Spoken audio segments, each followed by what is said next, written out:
On est dans la série Je suis.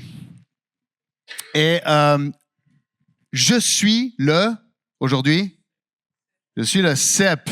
C'est quoi le cep? Parce qu'il y a des gens qui savent ce que c'est un cep. C'est pas un champignon qui va te faire voir le ciel en couleur.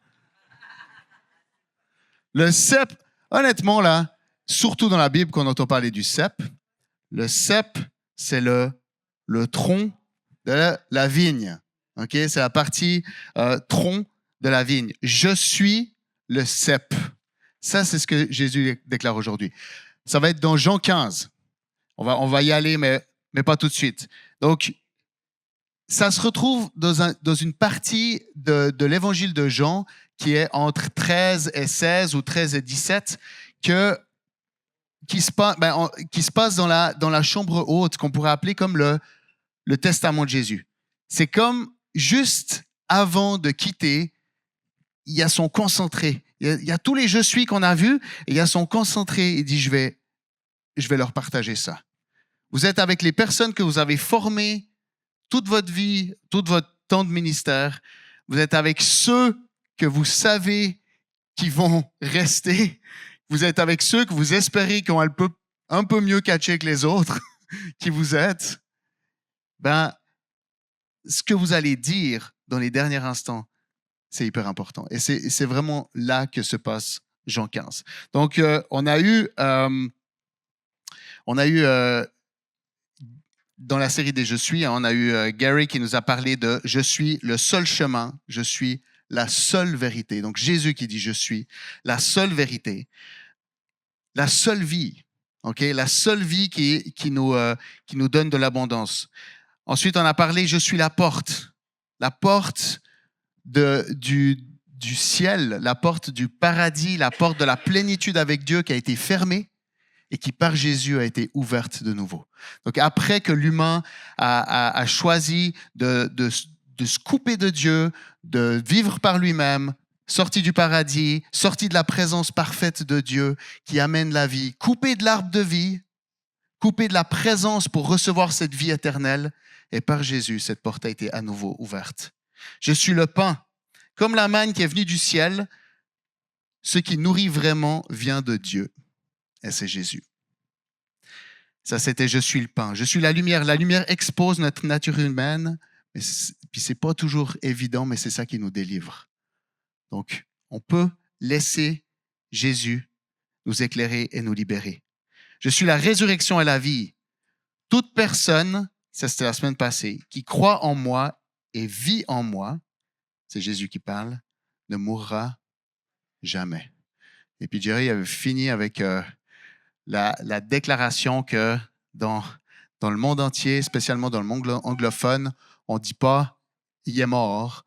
Quand on parle d'un chrétien, on dit « il a été promu, il est au ciel, il est avec Jésus, il est dans sa vraie demeure ». Et nous challenger à ne pas dire « il est mort ».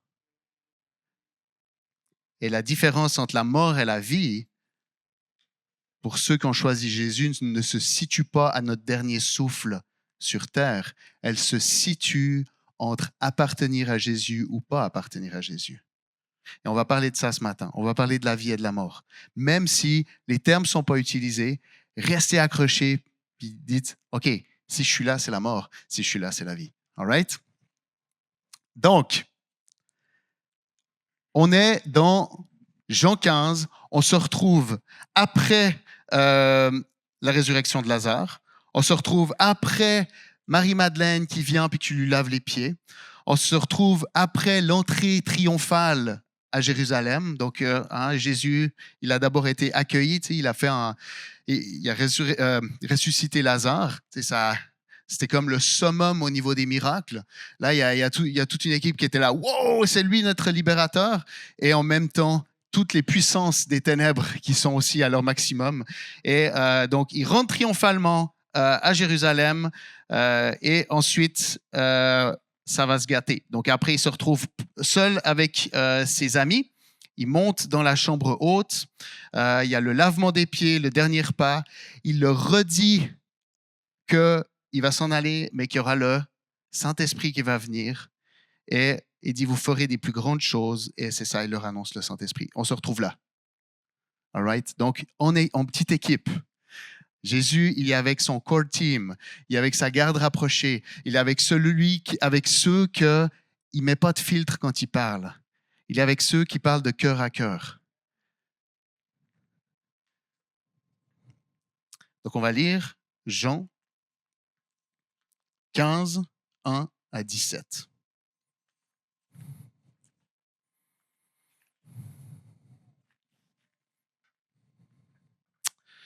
Je vais le lire une première fois, puis ensuite on va lire en plusieurs fois.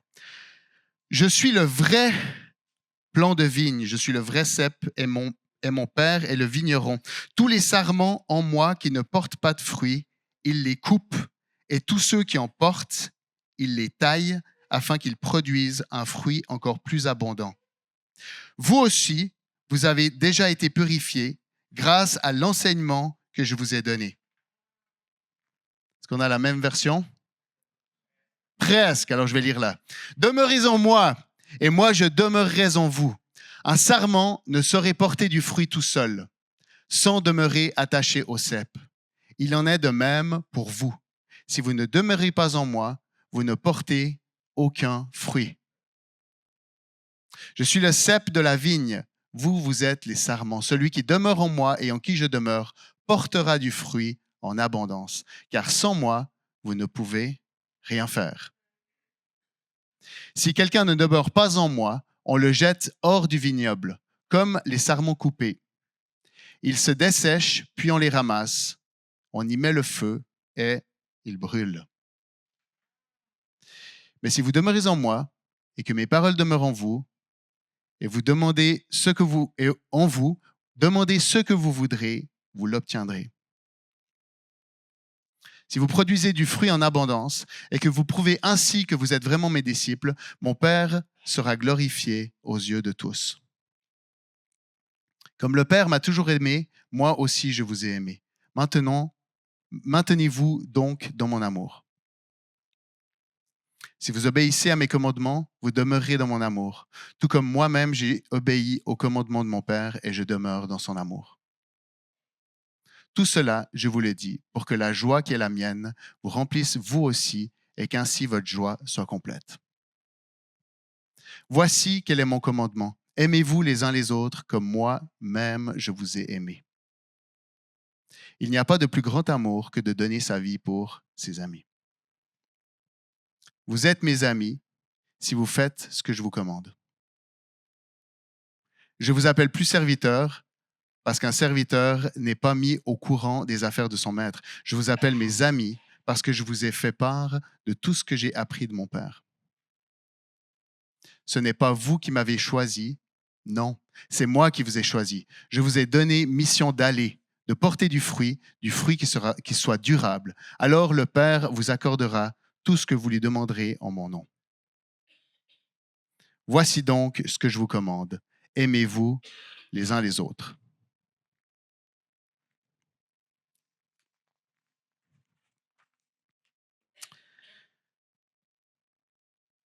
Il y a du ça fait du bien et il y a du ah.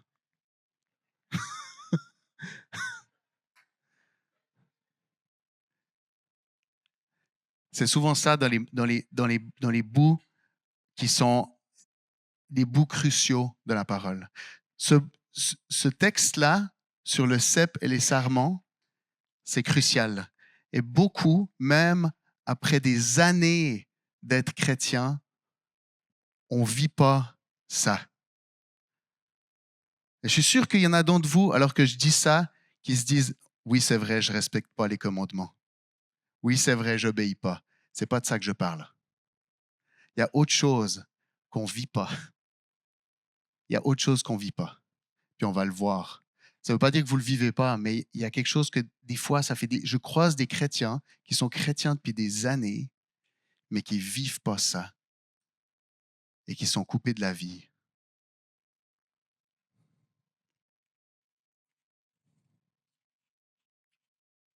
On va voir ce que c'est. La vigne, Dans l'Ancien Testament, ça représente Israël. Dans plusieurs prophètes, dans un psaume en particulier, dans le psaume 80, la vigne du Seigneur qui est censée apporter des fruits pour les nations. Hein, Dieu s'était choisi un peuple pour être comme son appui. Dans le psaume 80, ça parle même il y a comme un jeu de mots avec le prénom de Benjamin. Benjamin, c'était le dernier fils, celui qu'on s'attend que même quand on sera vieux, lui sera encore plein de vigueur, puis on va pouvoir s'appuyer sur lui. Le peuple d'Israël était censé représenter Dieu sur terre, était censé amener le fruit aux nations. Et dans les prophètes, ça parle de la vigne qui est une grande vigne qui s'est étendue, mais qui en fait a déçu, qui n'a pas rempli ses fonctions. Elle étendait dans Psaume 80, elle étendait ses vrilles vers la mer et ses rejets allaient jusqu'à l'Euphrate. Pourquoi as-tu défoncé ces clôtures? Tous les passants viennent y grappiller. Donc on sent que la vigne, elle n'a pas fait ce qu'elle devait. Elle est bien partie, mais elle a déçu. Je t'avais planté, ça c'est dans Jérémie, je t'avais planté comme un cep excellent d'une variété sûre. Comment cela se fait-il donc que tu ne sois changé à mon égard en plant dégénéré d'une vigne sauvage?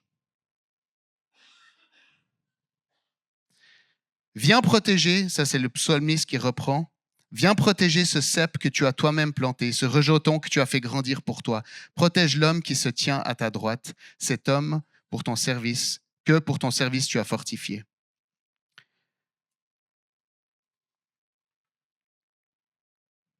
Le but d'Israël était d'apporter des fruits pour les nations. C'était d'être un appui pour Dieu sur terre. Quand Jésus, il dit « Je suis le cep », il fait référence au fait que Israël n'était pas le vrai cep. Israël, qui était censé amener le fruit sur terre, censé amener la bénédiction sur terre, Dieu, au travers d'Israël, Israël a échoué. Les humains ont échoué. Jésus, il dit, c'est moi qui amène la vie. C'est moi qui suis le vrai cep. C'est moi qui suis le Fils sur qui le Père peut s'appuyer.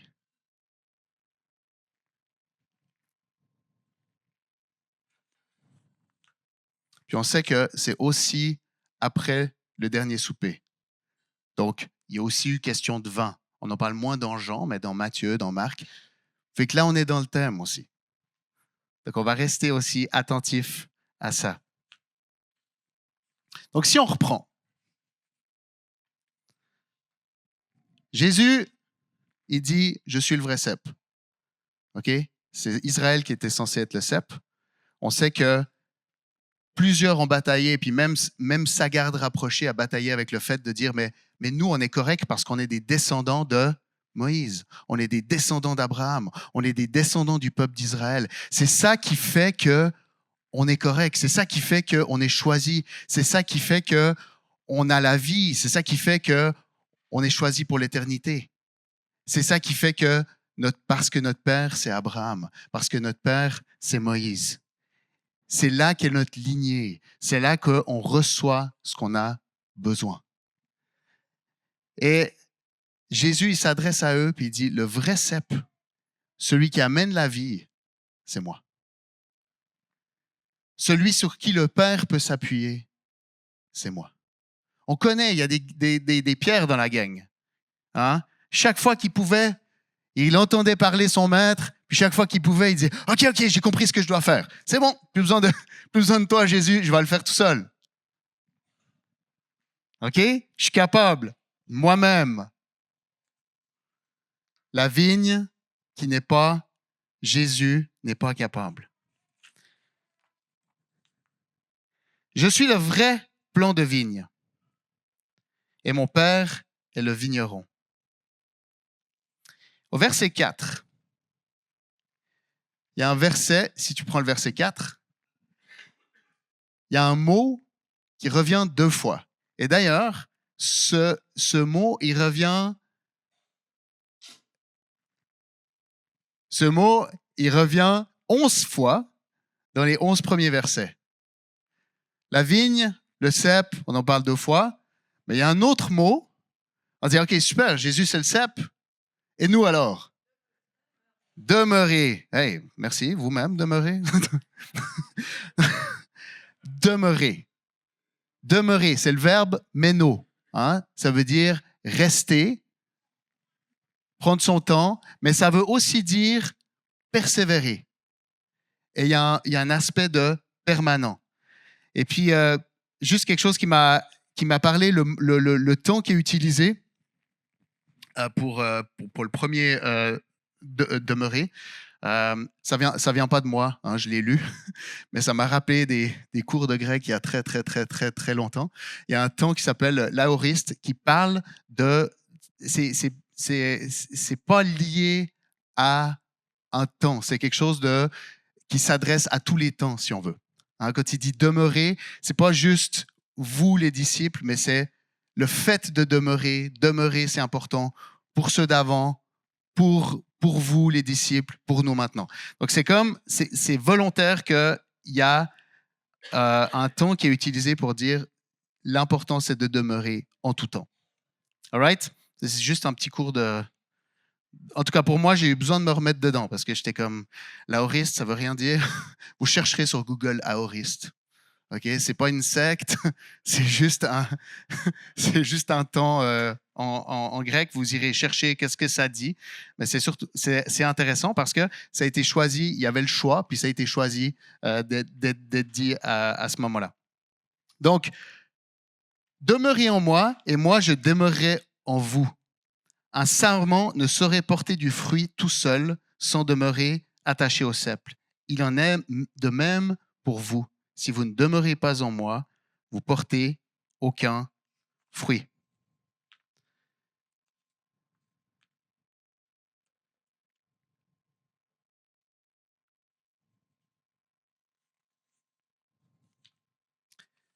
Donc,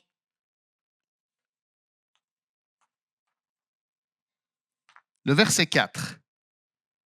Demeurez en Jésus.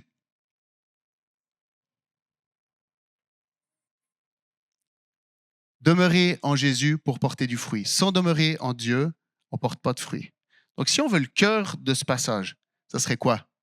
De notre part, assis sur notre chaise, qu'est-ce qu'on se dirait? Il faut que je demeure. OK, on pourrait dire, dis à ton voisin, demeure. Demeure, demeurons, demeurez. Puis je pourrais vous dire, bonne journée, demeurez bien. Demeurez bien. Mais je vous ai dit qu'il y a des gens, ça fait 30 ans qui peuvent être chrétiens et il y a des choses, une chose qui passe à côté. Et cette chose-là, c'est demeurer, être attaché, être dessus. Et si je vous disais demeurons, vous direz OK, demeurons, OK, super, on rentre à la maison. Mais ça veut dire quoi demeurer? Alors on a vu, ça veut dire rester, il y a un aspect persévérer. Alors on va voir ce matin que demeurer, il y a un aspect qui ne nous appartient pas, puis un aspect qui nous appartient. L'aspect qui ne nous appartient pas, c'est que si on demeure, on porte du fruit. OK? Il y a du monde qui va lire ce texte en disant « Ah, je ne porte pas assez de fruits, il faut que je porte du fruit. Il faut que je porte du fruit. » Non, il faut que je demeure. Si tu demeures, tu portes du fruit. All right? Par contre, là où ça se gâte, c'est au verset 2, hein, ça commence par ça. Tous les sarments en moi qui ne portent pas de fruits, il les coupe. Et tous ceux qui en portent, il les taille afin qu'ils produisent un fruit encore plus abondant. OK? Donc, c'est quoi des sarments qui sont en Jésus, mais qui ne portent pas de fruits? Vous allez dire, ah, c'est moi, parce que je lis pas assez ma Bible. Et j'ai peut-être pas assez parlé à John de Jésus aujourd'hui. J'ai pas assez prié. J'arrive pas à me lever le matin comme j'avais prévu. Donc, c'est probablement de moi que ça parle. Parce que j'ai pas porté assez de fruits. J'aimerais, j'essaye. J'essaye de porter du fruit, mais j'arrive pas.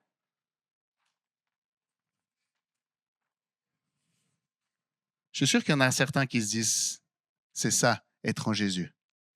C'est parce que vous n'avez pas fait assez. Être en Jésus puis pas porter de fruits, c'est parce que vous n'avez pas fait assez.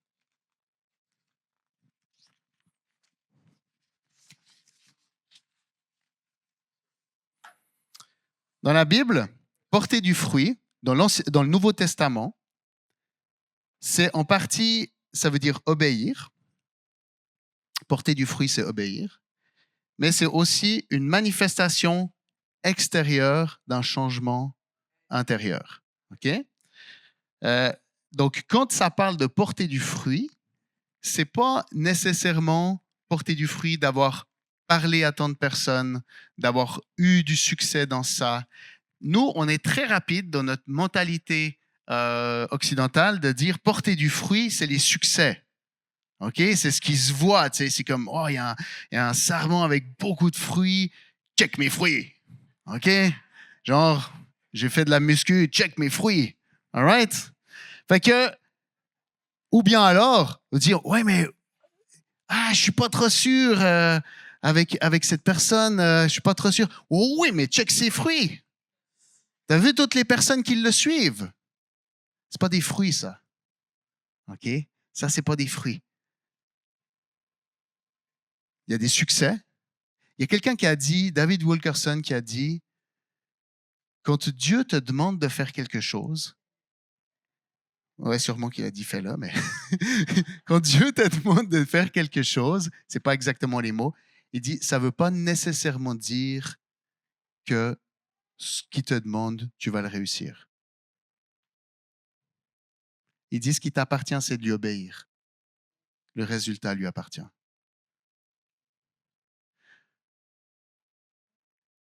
Moi, j'ai vécu des moments comme ça,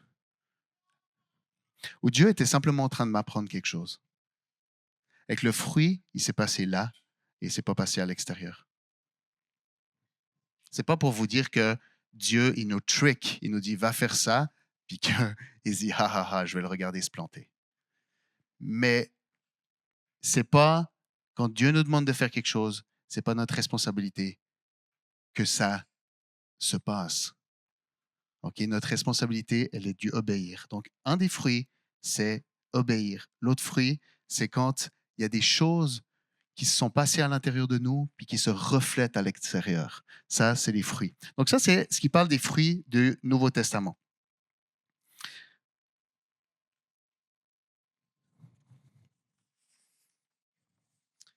Au verset 3, quand il dit, donc là, il dit, excusez-moi, verset 2, je vais trop vite. Donc, ceux qui ne portent pas de fruits et qui sont en Jésus. Il est où le problème? Est-ce qu'ils n'ont pas assez travaillé? C'est parce qu'ils ne demeurent pas vraiment. Il y a une différence entre être en Jésus ou être proche de Jésus ou donner l'impression d'être attaché à Jésus. Il y a des sarments sauvages dans les vraies vignes qui ne vont jamais prendre. Qui ne vont jamais prendre de vie. Ça ne va jamais prendre. Tu peux essayer, ça ne prend pas. Donc ça, c'est parce que le sarment n'a pas vraiment reçu ou été connecté. C'est comme, il est là, mais il sèche et il ne porte pas de fruits. Donc, le cœur, il y a même un... Seigneur, je prie qu'on sente vraiment ton cœur de Père ce matin. J'ai vraiment le sentiment que le Père veut révéler son cœur ce matin, profondément. Mais il y a des versets que j'aimerais qu'on comprenne. Quand il dit, il les prend et il les met de côté ou il les jette. Hein, quand on dit au verset 6, si quelqu'un ne demeure pas en moi, on le dessèche on le jette hors du vignoble, comme les sarments coupés, il se dessèche puis les ramasse. Ça m'a fait penser, il y a dans Corinthiens une histoire où ils disent il y a un homme qui épouse la femme de son père, en fait. Et, et Paul, et la congrégation est comme correcte avec ça, ils disent rien ou tu sais, ils laissent faire. Et Paul, il dit, bannissez-le, jetez-le au dehors.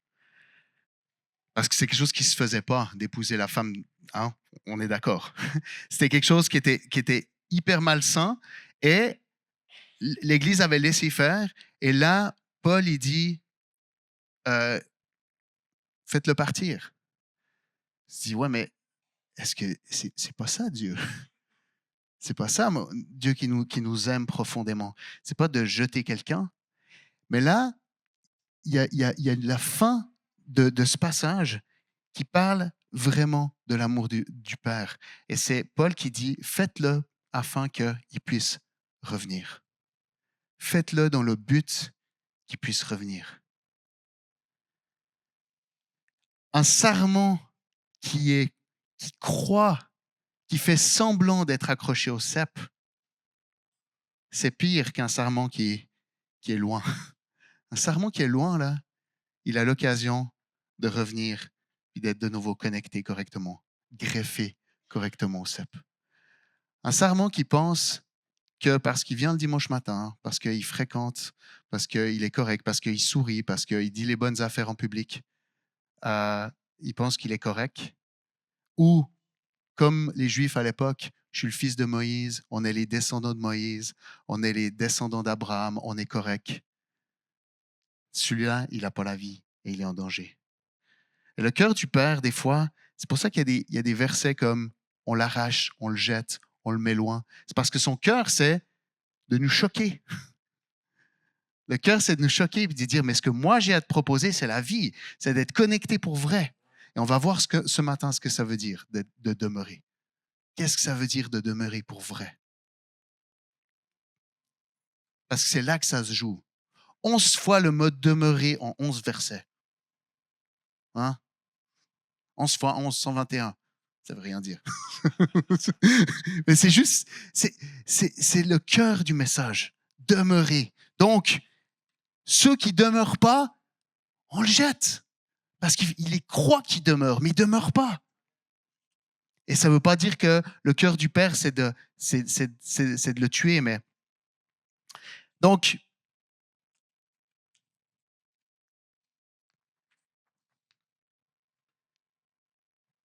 ensuite, au verset 3, il dit, vous aussi, vous avez été purs, déjà, vous aussi, parce que là, ils disent, est-ce que c'est moi? Est-ce que c'est moi que tu vas acheter? Est-ce que c'est moi qui suis le prochain? Vous aussi, vous avez déjà été purifiés grâce à l'enseignement que je vous ai donné. Donc, c'est quoi qui a purifié les disciples? Jésus n'était pas encore mort, hein, mais les paroles qu'il avait prononcées, sa parole, qui a commencé à faire une œuvre dans leur cœur. Des paroles comme le fait qu'il dit, quand il a eu la discussion avec les pharisiens, quand il dit, vous dites que votre père, c'est Moïse, mais si vraiment votre père, c'était Moïse ou Abraham, vous me connaîtriez. Votre père, c'est le diable. Et il ne disait pas ça encore pour les condamner, il disait ça pour les choquer, pour qu'ils reviennent, pour qu'ils se repentent, pour qu'ils retournent à lui. Et le cœur du Père, c'est tout le temps la repentance. Et on va parler de repentance ce matin. On va voir que demeurer et la repentance, c'est assez proche. Je vous avais dit qu'il y a une partie qui appartient à Dieu, puis il y a une partie qui nous appartient. Mais on va voir aussi que le cœur humain, dans la partie qui nous appartient, on y tient fort. Puis cette partie qui nous appartient, on aime bien s'éloigner de Dieu pour faire notre job, comme Pierre. Moi, j'ai compris. Moi, je vais le faire. Donc, la parole, les paroles qu'ils ont entendues, tous les « je suis » qu'ils ont entendus, c'est une parole qui est en train de les purifier. Tout d'un coup, ils réalisent tranquillement, c'est l'Esprit qui est en train d'agir en eux, que ce n'est pas par leur propre force, mais c'est par Jésus. Ils ne savent pas encore exactement qu'est-ce que ça veut dire. Pourtant, il leur a dit, je vais partir. Hein? On a vu que si vraiment ils avaient cru, ça c'est Jerry qui nous a partagé la semaine passée, ils auraient dit « Ah, pas de problème, vas-y, va mourir, dans 3 jours, tu reviens. » Hein? OK? C'est pas ça qui s'est passé, parce qu'ils ne le croyaient pas vraiment. Et ils le croyaient comme nous, on le croit, hein, mais ils ne le croyaient pas comme le verbe « croire » en grec, ce que ça veut dire. Donc, ils le croyaient à moitié. Donc, ce que Jésus a fait, eux, ils ne le savaient pas encore.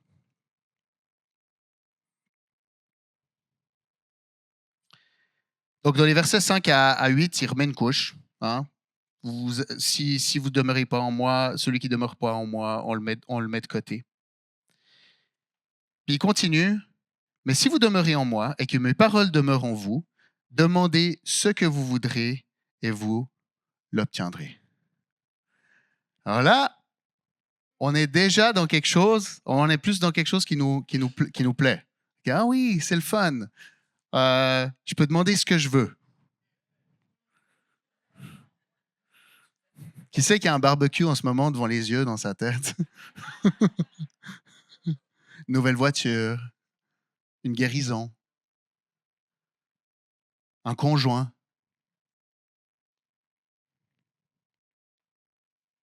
un nouveau travail, du succès, de la reconnaissance,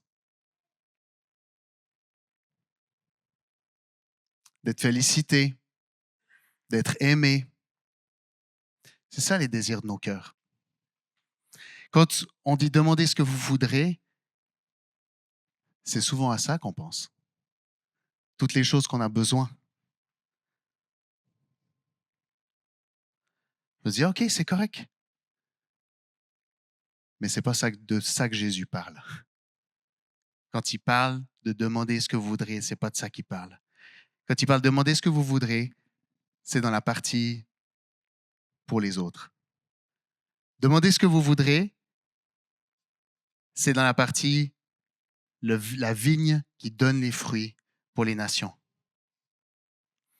Si vous produisez du fruit, verset 8, en abondance et que vous prouvez ainsi que vous êtes vraiment mes disciples, la gloire de mon Père apparaîtra aux yeux de tous. Alors comment est-ce qu'on porte du fruit? Comment est-ce qu'on demeure en Jésus? Et comment est-ce qu'on remplit notre rôle de porter, de montrer la gloire, de rendre gloire à Dieu, de donner la joie au Père et de rendre gloire à Dieu? Le cep, vous vous rappelez, on avait fait la même chose avec l'histoire de la porte. Le cep, c'est un mot en hébreu, là c'est du grec, hein, mais en hébreu, c'est le même thème que l'arbre. Okay? Puis l'arbre, c'est vous qu'on entend parler de l'arbre en premier? Page, hein? Tout au début, l'arbre de vie. All right? Donc, l'arbre de vie qui donne, qui donne la vie à qui on peut être attaché. L'arbre de vie qu'on a été coupé de cet arbre de vie. Puis ensuite, il y a plein de péripéties. Hein. On a vu que des fois, c'est comme Dieu, il prend soin d'un petit reste. Hein. Il y a comme l'arche, par exemple, qui est fait en bois. Hein. Le mot, c'est etz. Etz, ça représente plein d'affaires qui sont en bois. Mais ce qui est intéressant, c'est que ce même mot qu'il utilise pour l'arbre, ben, ce même mot est utilisé aussi pour l'etz de vigne, le bois. Okay? Donc, Jésus, quand il dit « je suis le cep », il est en train de dire aussi « je suis l'arbre de vie ». Je suis l'arbre de vie. Mais il n'est pas en train de dire seulement « je suis l'arbre de vie, vous pouvez manger de mes fruits ». Il dit « je suis l'arbre de vie, vous pouvez être greffé à moi ». Sous-entendu, vous pouvez porter la vie. Et ça, il y a un verset qui parle de s'il y a quelque chose qui ne meurt pas, il ne peut pas donner la vie. Donc, le seul moyen pour nous d'être greffés au cep, c'est qu'il se passe quelque chose. Sinon, on pourrait peut-être manger des fruits de Jésus. Il y a plein de gens qui, pendant le ministère de Jésus, ils ont été guéris. Ils ont reçu une partie de la vie. Ils ont été touchés par la vie que Jésus amenait. Ils ont été guéris de maladies, ils sont même ressuscités. Ça, c'est pas mal cool. Ils ont reçu, ils ont handicapés pendant 37 ans. Hein. Il y a des personnes qui ont été délivrées d'épilepsie. Il y a des aveugles qui ont été délivrés. Il y a des cœurs brisés qui ont été touchés. Donc ça, c'est comme ils ont reçu la vie. Mais il y a une autre affaire pour être un sarment qui est greffé. Il y avait une seule manière pour que ce sarment puisse greffer, excusez-moi, pour que ce cep puisse recevoir des sarments qui n'étaient pas censés arriver. Il n'y avait qu'une manière, puis c'était quoi? La même chose que le grain, c'était qu'il meurt. Le cep, c'est du bois. Il y a autre chose qui était du bois. La croix. Jésus, en mourant à la croix, nous a permis d'être attachés à lui. Jésus, en prenant notre place, en prenant la place qu'on aurait dû vivre, en étant ce Fils sur qui Dieu peut s'appuyer, en étant ce Fils parfait, il a pris notre place et au lieu de recevoir tous les honneurs qu'il aurait eu droit, de demeurer dans la présence du Père pour l'éternité, en tant qu'humain, il avait déjà, en tant que divin, mais en tant qu'humain, le premier humain à pouvoir légitimement réclamer de demeurer en Dieu. Est-ce que c'est ça qu'il a reçu? Absolument pas. Il a reçu la mort, il a reçu la séparation.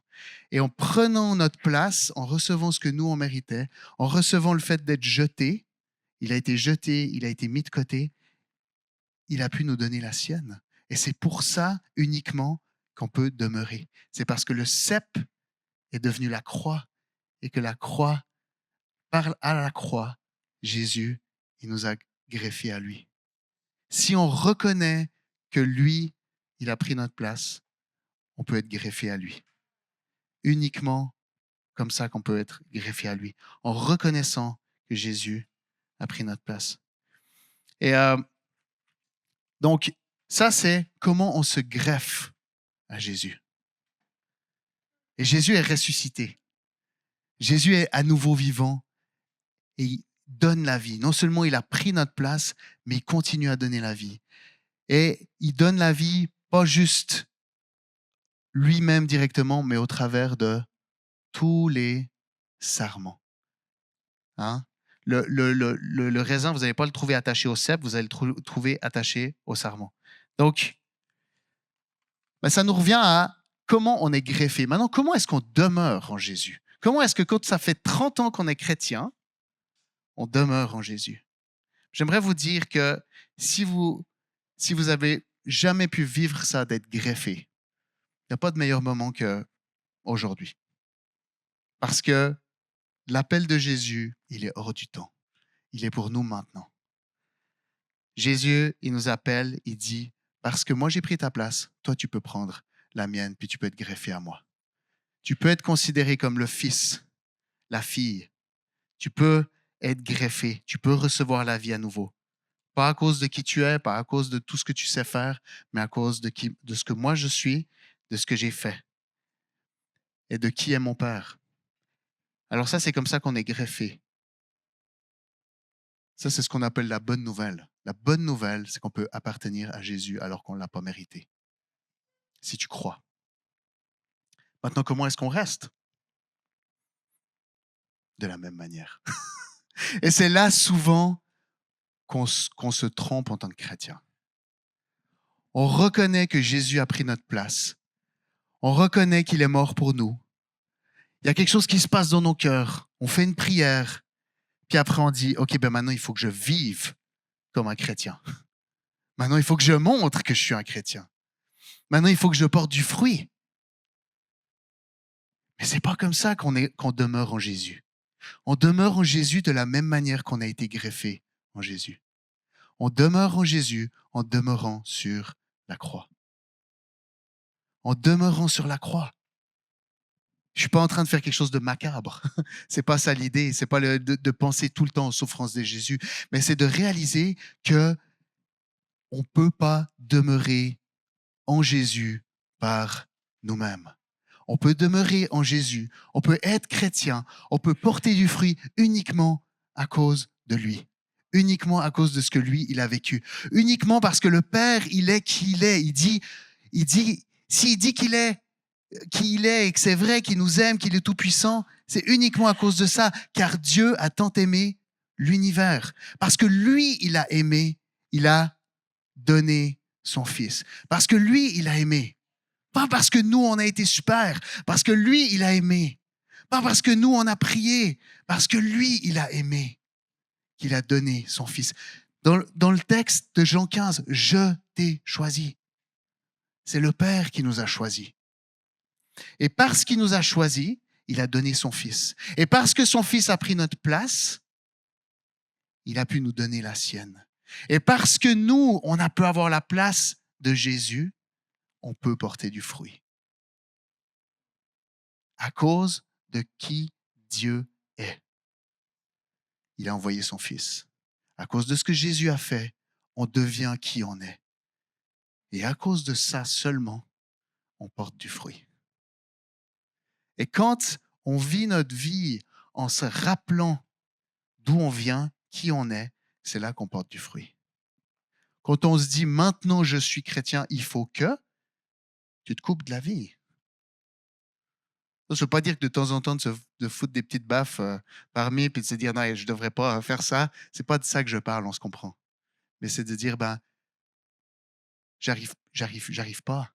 Et puis de reprendre notre vie en main, puis d'essayer de faire ce que je suis pas censé faire, puis ce que je suis censé faire tout seul, sans réaliser que la bonne nouvelle, elle est pour ceux qui connaissent pas Jésus, mais elle est aussi pour ceux qui connaissent. Si tu es chrétien depuis 30 ans, tu as autant besoin de savoir que Jésus est mort pour toi que quelqu'un qui ne le connaît pas. Tu as autant besoin pour vivre ta vie et porter du fruit que Jésus ait pris ta place. Encore plus parfois besoin après 30 ans, parce qu'on oublie. On dit qu'au bout de 3 ans de conversion, on est à risque. Hein? Les 3 premières années, on vit toutes les bénédictions, puis au bout de 3 ans, on se fabrique des théologies, puis on reprend notre vie en main. Puis après, on voit qu'on n'y arrive pas, alors on a des mauvais fruits dans notre vie, comme la honte, par exemple. La honte, j'y arrive pas. La honte, ça fait quoi? Tu as envie de te cacher. Hein? Comme dans le jardin, tu te caches. All right? Puis tu as le père qui t'appelle. Tu dis non, non, non, non. Tu comprends pas. OK? Je peux pas revenir. Je peux pas revenir à l'église. Ça marche pas. Ma vie, c'est pas celle d'un chrétien. Ça, mes amis, c'est pas demeurer sur le cep. Quand vous dites je peux pas parce que j'ai pas fait assez ça, c'est comme de dire il faut que je sois parfait pour prendre la Sainte Seine. Ça n'a pas de sens. La Sainte Seine est là pour nous rappeler qui il est lui et ce que lui, il a fait. Et c'est quoi notre place? Elle n'est pas faite pour nous rappeler ce qu'on devrait faire pour pouvoir participer et faire partie. Elle est là pour nous rappeler que si on fait partie de cette famille-là, c'est à cause de ce que Jésus a fait et à cause de qui il est lui. Et parce qu'on y croit. Et parce qu'on y croit encore au 3000e jour. J'ai fait ça vite, 30 ans, 300 jours par année. Au 3600e jour, 3650e jour, on y croit encore. Puis qu'on n'a pas décidé de reprendre notre vie en main. Par nous-mêmes, tout seul.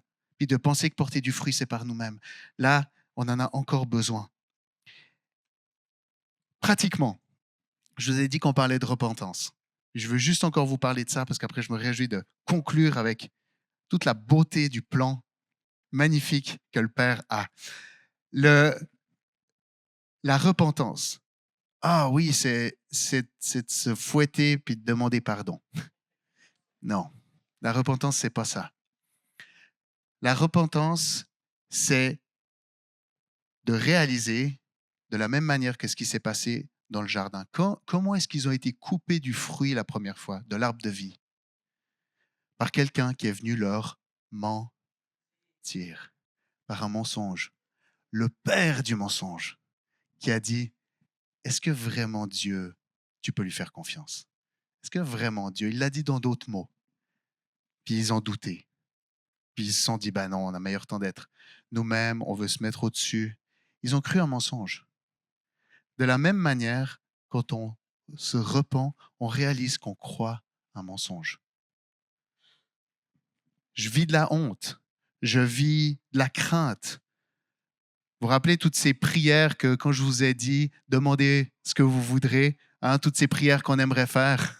Hein, ça, c'est parce qu'il y a des besoins qui sont non comblés dans nos vies, parce qu'on vit de l'insécurité, parce qu'on vit du manque de sens, on a besoin. Et du coup, on se trouve d'autres manières de remplir. Ah, quand j'aurai un conjoint. Ben, quand tu auras un conjoint, ça sera le fun, mais il y aura d'autres affaires. Ça me touche beaucoup. La meilleure amie de Nat, sa témoin de mariage, après 40 ans, passé 40 ans de célibat, elle a rencontré quelqu'un. Elle n'a jamais eu de copain. Elle a rencontré quelqu'un, puis elle va se marier. C'est beau. C'est vraiment beau. Et, mais ça m'a touché parce que toutes les années qu'on l'a connue, elle ne s'est pas dit « quand je pourrais ». Quand j'aurai ça, je pourrai vivre vraiment. Quand j'aurai ça, je serai comblé. Oui, il y a une partie de nous-mêmes qui est comblée quand on rencontre quelqu'un. Ça, c'est sûr. Mais ce n'est pas à ce moment-là qu'on porte du fruit. Ce n'est pas à ce moment-là qu'on est comblé dans tous nos besoins. Quand je serai guéri, quand j'aurai mon travail, quand ci, quand ça. Ça montre que dans nos vies, on a un autre Dieu. On a une idole. Et cette idole-là, on espère qu'elle nous donne la vie. All right? Et c'est ça le mensonge. C'est de dire, finalement, je crois que c'est ça qui me donne la vie. Et tu dis, c'est un mensonge. Celui qui me donne la vie, c'est Jésus. Et tu demandes pardon pour ça. Oui, tu demandes pardon pour les choses que tu as fait, mais surtout pour le mensonge que tu as cru. C'est ça la confession. Tu confesses le mensonge. Te repentir, c'est simplement de dire, ben, je veux croire la vérité maintenant. J'arrête de croire le mensonge. Puis des fois, tu as besoin d'une révélation profonde de Dieu. Pas juste de répéter quelque chose. Des fois, tu as besoin qu'il vienne t'affirmer. De dire, mais oui, ce que j'ai fait, c'est assez.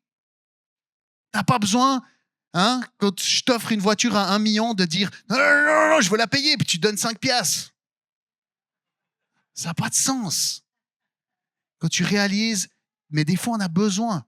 Moi, j'ai eu besoin, profondément, un des grands mensonges que j'ai cru, c'est que je n'avais pas de valeur. Parce que mon père m'a abandonné quand j'étais enfant. Et je pensais que Dieu allait faire pareil. Fait que j'étais l'enfant parfait. Jusqu'à l'âge de 13 ans, j'étais l'enfant sage, l'enfant parfait. Pourquoi? Parce que je voulais qu'on me félicite. J'avais 2 personnalités. J'étais parfait quand il y avait des adultes, puis moins parfait quand il n'y avait pas d'adultes. Mais pourquoi? Parce que j'avais besoin qu'on me félicite. Parce que j'avais besoin qu'on me donne l'amour, qu'on me donne de la valorisation. Après, ça a été les filles, ça a été d'autres moyens. J'avais besoin de recevoir cet amour. C'était devenu une idole. Le fait d'être aimé par des humains, c'était devenu une idole. Pas que c'est pas bien d'être aimé, là, mais c'était devenu une idole. Et j'ai eu besoin de vivre un drame pour réaliser que j'étais vraiment mal. Puis ça, c'est ce qu'on appelle de l'émondage.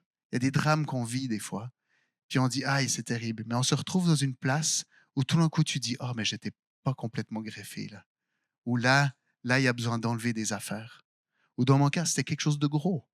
Et j'ai eu besoin d'une révélation. C'était pas juste réciter quelque chose. J'ai eu un temps où le Saint-Esprit est venu profondément dans mon cœur, venu me guérir petit à petit, me faire réaliser à quel point le Père m'aimait, à quel point je pouvais être considéré comme fils du Très-Haut à cause de ce que Jésus avait fait. Et ça a transformé ma vie. Et ensuite, je me suis repenti et j'ai confessé que Dieu était mon Père. J'ai confessé que Jésus avait pris ma place. Et que quand le Père me voyait, il voyait son Fils. Il avait autant d'amour pour moi que pour son Fils à cause de ce que Jésus avait fait. Et ça, c'est quelque chose de solide. C'est quelque chose qui demeure dans ma vie, encore maintenant. Est-ce que je suis attaqué par rapport à ça? Oui, bien sûr. Est-ce que j'ai besoin d'être émondé? Régulièrement. Régulièrement. Peut-être même après ce message. Des fois, il y a des attaques qui viennent. Tu te dis, ah, tu aurais dû dire ça, etc. Ça, c'était pas super. Ou des fois, il y a du monde qui te fait des remarques. Puis tu es comme, ah ouais, tout. Puis après, je me retrouve seul chez moi. Puis il y a un moment où le Saint-Esprit vient. Et j'ai souvent besoin de ça. Après un temps de ministère, de dire, Saint-Esprit, viens. Et il vient toucher profondément mon cœur. Il vient m'affirmer profondément que je suis le fils de mon Père. J'ai partagé dernièrement quelque chose avec quelqu'un qui trouvait que c'était orgueilleux de dire qu'on était des enfants de Dieu. Et c'est vrai que dans ma vie, à un moment donné, ça m'a rempli de fierté. Et ça me remplit encore de fierté. Il y a une partie de dire qu'on est enfant de Dieu qui nous remplit de fierté. Moi, le fait d'avoir grandi sans père dans une région de la Suisse où tu te présentes en disant « je suis le fils de », et que moi, j'étais le fils de toute façon quelqu'un qui ne connaissait pas, puis que moi, je ne savais pas où il était, bah, quand tout d'un coup, j'ai eu cette conviction que Dieu était mon père, puis qu'il y a quelqu'un qui me parlait mal, à l'intérieur de moi, j'étais comme « tu sais à qui tu parles ?» Je ne disais pas en vrai, mais à l'intérieur. « Tu sais à qui tu parles ?» Il y a une fierté qui était là, j'étais assuré de qui j'étais. Mais en même temps qu'il y a cette fierté, c'est la chose la plus humiliante qu'on puisse réaliser. Parce qu'il n'y a absolument rien du fait qu'on est des fils et des filles de Dieu qui dépend de nous. Pas 1 millimètre de cette identité qui dépend de nous. Alors qu'on était ses ennemis, Dieu nous a réconciliés avec lui. Il n'y a pas 1 millimètre de cette identité qui peut nous rendre fiers, qui nous appartient. Pas 1 millimètre. C'est pour ça qu'on ne peut pas la perdre. Yes! C'est pour ça qu'on ne peut pas la perdre, parce que ça ne nous appartient pas. Ça appartient au fait de ce que Jésus a fait. Et si on le croit, si on demeure en lui, si on demeure dans ce qu'il a fait pour nous, si on se repent, la repentance, ça peut être régulier. All right? C'est pas juste une prière, mais c'est de réaliser qu'on a cru un mensonge, de changer et de croire la vérité, de confesser la vérité. Et ça, il y a plein de domaines dans ta vie où tu dois le vivre. Encore et encore et encore. Puis ça s'appelle détruire des idoles. OK, j'arrive à la fin. Le dernier bout, je suis désolé, ça aurait pu prendre 3 jours, mais je saute des bouts, puis c'est correct. Mais je vous avais parlé de porter du fruit pour les nations. Et dans la Bible, dans le Nouveau Testament, quand on parle du vin nouveau, entre autres, c'est une des représentations de qui? Du Saint-Esprit, de l'Esprit Saint. Et pourquoi on veut porter du bon fruit? C'est parce qu'on veut rendre gloire à Dieu. Et comment on rend gloire à Dieu? En montrant que c'est lui notre héros. Okay? C'est lui qui nous a rachetés. C'est lui le héros de nos vies. Et c'est ça qu'on a à partager au monde. On n'a pas à partager au monde le fait qu'on doit réparer le monde qui est cassé. Ce n'est pas à nous de réparer le monde qui est cassé. Par contre, c'est à nous de montrer comment lui, il nous a réparés. Et parce qu'on sait qu'il nous a réparés, parce qu'on sait qu'il nous a transformés, parce qu'on sait qu'on peut être greffé à lui, ben à ce moment-là, on peut partager cette bonne nouvelle autour de nous. Et en plus de ça, l'Esprit, au travers de nous, agit, transforme et touche. Ça peut se manifester par des paroles pour des gens qui vont transformer leur vie. Ça peut se manifester par des guérisons, par de l'amour concret. Ça peut se manifester par pardonner l'impardonnable. Ça peut se manifester par la persévérance, rester accroché à quelqu'un qui te pousse, qui te dit « Non, non, non, je ne suis pas aimable. » Oui, tu es aimable. Tout ça à cause de qui il est. Sur les t-shirts qu'on aura en 2025 à Bénir-Joliette, ça sera écrit « D'aimer à aimer ». Aimer E aigu à aimer ER. On n'est pas capable d'aimer si lui ne nous a pas aimés. Si on ne se sait pas aimer, tu ne peux pas aimer. Et c'est ça, demeurer attaché au cep. Une des guérisons qui m'a le plus touché que j'ai vécu, c'était assez au début. Mais ce qui m'a touché, c'est que Mais j'étais avec Laurent en plus, on a prié pour quelqu'un à Manawan. Et, et je pense qu'au moment de prier, j'avais le plus la conscience que j'avais rien que je pouvais faire. Et c'était vraiment un moment tellement relax, c'était de dire, OK, dos, tu guéris. Au point que, au revoir, puis on se disait qu'il ne s'est rien passé. Jusqu'au moment où la personne, elle revient avec sa famille, pour qu'on prie pour la famille. C'est là qu'on a réalisé que Dieu avait touché. Mais pourquoi je vous partage ça? C'est pas pour dire oui, la guérison, mais c'était de ce qui m'a transformé, c'était de réaliser que c'était absolument pas à cause de moi. Est-ce que j'y croyais? Je sais même pas vraiment. Est-ce qu'on a obéi? Oui, on a simplement obéi. Est-ce que j'avais le cœur qui faisait boum boum avant? Complètement. Et j'ai remarqué déjà souvent quand Dieu veut agir profondément au travers de moi ou même d'autres personnes, j'ai mon cœur qui commence à battre, j'ai peur. Et finalement, cette peur, je me dis que c'est un indicatif que je dois aller prier, plutôt qu'un indicatif que je ne dois pas. Quand j'ai pas peur, je me pose des questions. Mais quand j'ai mon cœur qui bat, je me dis, ouh, ça doit être important. Puis après, c'est là que je réalise que moi-même, j'ai besoin encore d'expérimenter la sécurité de Dieu. Et pour moi, d'expérimenter encore et encore la sécurité de Dieu, c'est une manière d'être attaché à lui. Je sais qui je suis. Je suis le fils de Dieu. Mais je sais qui je suis. Je suis pas grand-chose si c'est pas de lui. OK? Donc, je prie pour qu'on sache qui on est.